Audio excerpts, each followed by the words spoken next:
بسم اللہ الرحمن الرحیم۔ السلام علیکم۔ ایک بزرگ نے بہت ہی عبرتناک واقعہ سنایا۔ کہتے ہیں کہ ایک دفعہ ایک بہت بڑے عالم تھے۔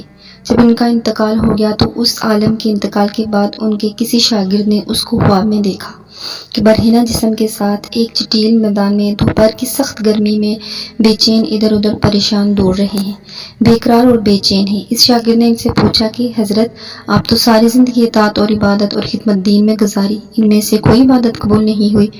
انہوں نے جواب دیا، ایسا نہیں ہے، بلکہ اللہ تعالیٰ نے جن اعمال صالح کی توفیق دی تھی وہ سب قبول ہو گئے، لیکن جس عذاب میں مبتلا ہوں وہ ایک سوئی کی وجہ سے ہو رہا ہے۔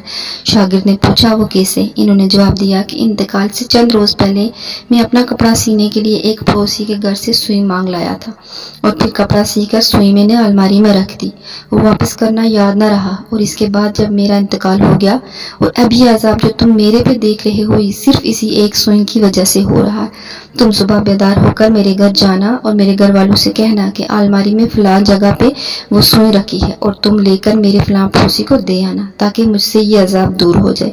چنانچہ وہ شاگرد صبح اٹھ کر سیدھے استاد کے گھر پہنچ گیا اور کہا، فلاں الماری میں فلاں جگہ پہ سوئی رکھی ہوئی ہے، اپنے دین کی خدمت کی جو توفیق عطا فرمائی تھی اس کا صلہ ہے یہ۔